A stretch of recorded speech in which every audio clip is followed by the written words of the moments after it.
Franquismo es un vocablo que define un tipo de régimen político o sistema de dominación institucional que presidió la vida social, económica y cultural de España durante casi 40 años del siglo XX, entre los años 1936 y 1975. Su nombre deriva de la figura histórica que ejerció durante ese periodo el máximo poder y la suprema autoridad política de manera casi absoluta, el general Francisco Franco Bahamonde. De hecho, durante esas 4 décadas, Franco fue la clave de bóveda del régimen en calidad de dictador con poderes casi omnímodos y sin limitación de tiempo, con el título oficial de caudillo de España.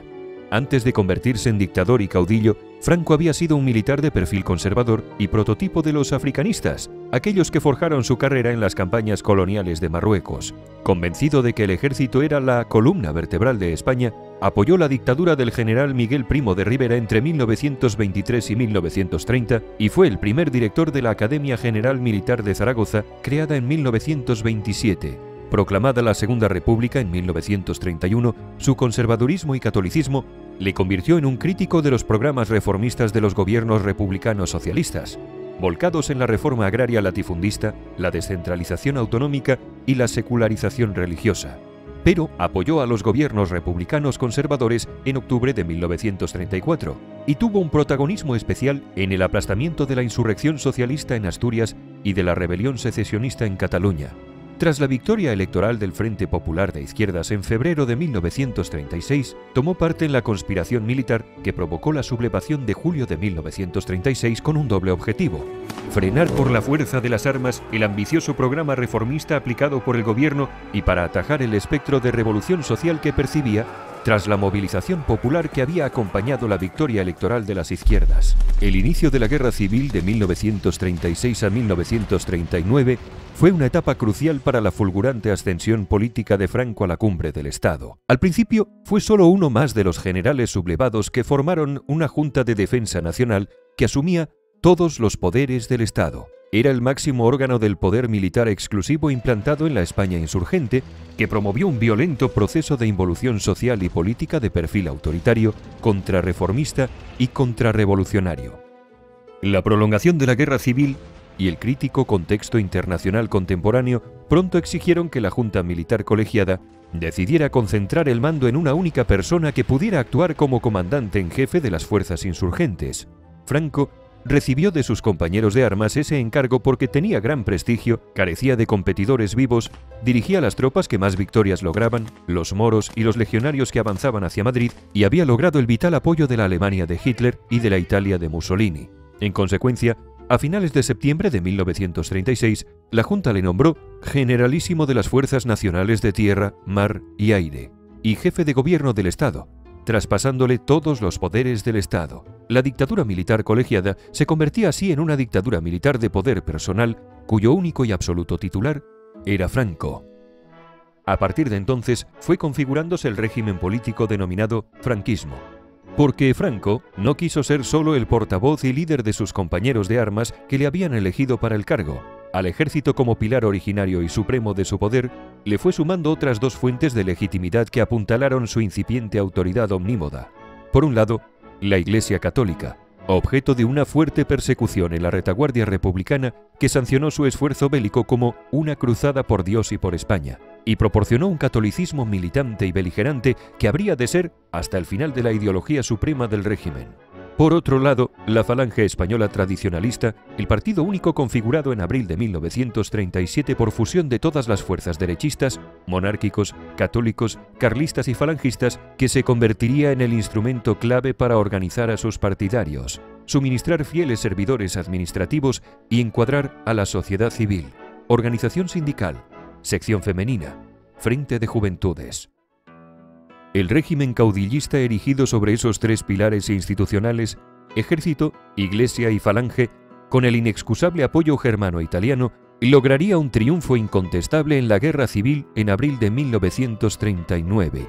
El caudillo de la victoria sentaría sobre ese triunfo las bases de la legitimidad de su magistratura vitalicia y providencial, que se prolongaría hasta su propia muerte en noviembre de 1975. Pese a que el franquismo experimentaría algunos cambios más o menos intensos durante su larga existencia, hubo un elemento permanente que nunca sufrió menoscabo: el enorme grado de concentración de la autoridad omnímoda en una sola mano y persona. El franquismo era sobre todo una dictadura personal y así quedó recogido tempranamente en la legislación que otorgaba al caudillo una amplísima gama de poderes ejecutivos, legislativos y judiciales. Por ejemplo, la Ley de Reorganización de la Administración Central del Estado, firmada por el propio Franco, el 8 de agosto de 1939, otorgaba al caudillo la suprema potestad de dictar normas jurídicas de carácter general y radicaba en él, de modo permanente, las funciones de gobierno. Esta inmensa concentración de poder, inigualada nunca por otro gobernante español anterior o posterior, no supuso sin embargo la desaparición en el seno del régimen de varios grupos políticos más o menos organizados, pero igualmente operativos, que respondían a las previas fuerzas políticas derechistas. Se trataba de las llamadas familias franquistas, falangistas, carlistas, católicos y monárquicos. Franco tuvo la habilidad de ejercer un continuo arbitraje moderador entre todas ellas, dividiendo internamente sus filas y contraponiendo a unas familias contra otras para evitar el excesivo crecimiento de una única opción que pudiera hacer sombra a su poder personal. El resultado de esa combinatoria equilibrada se apreció en la composición política de todos sus gobiernos, donde los militares tuvieron un papel preponderante, más de un tercio del total de ministros, y acumularon siempre las carteras militares y de orden público. A continuación seguían en importancia los ministros falangistas, que sumarían el 25% del total y coparían los ministerios sociales, trabajo, vivienda, organización sindical, etc. Las restantes familias tuvieron una participación menor en los gobiernos, carlistas 4,5%, dominando la cartera de justicia, monárquicos 3%, copando los ministerios económicos, católicos políticos 4,5%, con fuerte presencia en educación, etc. Los principios ideológicos básicos del régimen franquista reflejaron esa heterogeneidad de componentes que le daba su fuerza social real. Se trataba de una serie de ideas genéricas que recogían el universo doctrinal compartido por todas las derechas españolas por igual. 1. El nacionalismo español unitarista y férreamente centralista y antiseparatista. 2. Una fobia antiliberal y antidemocrática identificada con la antimasonería. 3. La hostilidad contra el comunismo y sus cómplices, socialistas, anarquistas y demócratas. 4. La profesión de fe católica de carácter integrista. Y 5. Un rígido conservadurismo social tradicionalista. Preservando siempre su condición de dictadura personal y el equilibrio entre sus tres pilares institucionales y sus familias políticas, el franquismo experimentó una clara evolución a lo largo de sus 40 años de existencia. En cada una de esas etapas evolutivas predominaron una u otra de dichas instituciones y familias, sin menoscabo del poder último y decisorio del caudillo. En esencia, el franquismo puede dividirse en dos grandes periodos diferentes, cuyo hito divisorio radica en el bienio de 1957 al 59, con el cambio de gobierno que supone la postergación definitiva de los falangistas y la aprobación del plan de estabilización propuesto por los tecnócratas católicos ligados al Opus Dei. Esos cambios, de 1957 al 59, supusieron el final de una primera etapa del franquismo caracterizada todavía por los efectos políticos y materiales de la guerra civil, con su secuela de represión y misericordia contra sus enemigos vencidos, hambruna y miseria generalizada, asfixiante autarquía económica y voluntario o forzoso aislamiento internacional, durante la Segunda Guerra Mundial y la primera etapa de la Guerra Fría.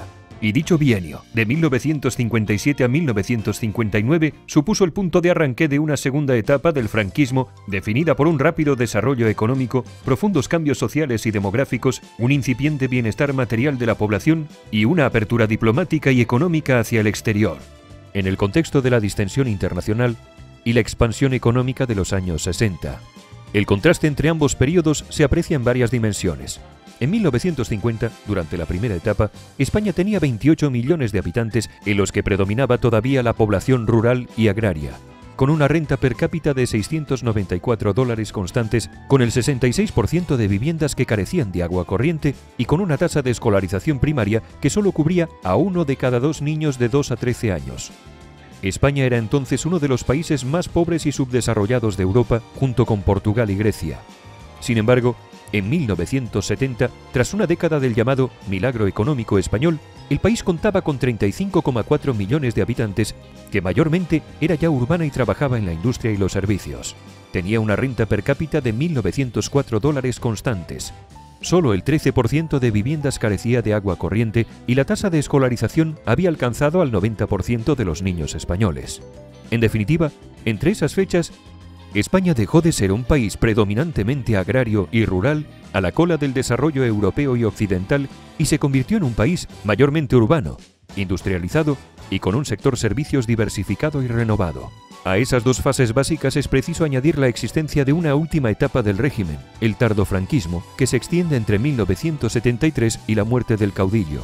En esos años quedó patente el hondo desfase registrado entre un sistema político autoritario anquilosado en el pasado y una sociedad que había experimentado una modernización espectacular de sus bases económicas y culturales homologables a las de la Europa occidental. En esos años terminales, la sociedad española ya solo era diferente de sus homólogas europeas por la desfasada naturaleza autoritaria de su sistema político, que era cada vez más anacrónica respecto a la nueva sociedad española, urbanizada, industrializada, diversificada, alfabetizada y secularizada. La consecuente crisis del régimen fue agudizada por el asesinato del principal asesor del caudillo, el almirante Carrero Blanco, a manos de la organización terrorista ETA. Diciembre de 1973, por el perceptible declive de las capacidades físicas del dictador y por la paralela intensificación de la presión popular y opositora en favor de una transición democrática. En esas condiciones, cuando Franco falleció tras su larga agonía, casi todos los testigos contemporáneos, ya fueran dirigentes del régimen o de la oposición, comprendieron que ya no había posibilidad de pervivencia del régimen franquista con el caudillo muerto. Hasta tal punto su persona había formado e informado dicho sistema de dominación política. Españoles. Aquel 20 de noviembre de 1975. Llegaba, por tanto, a su final un régimen político cuya única constante definitoria fue la presencia del general Franco como supremo dictador militar bonapartista, caudillo arbitral de juicio inapelable y solo responsable ante Dios y ante la historia.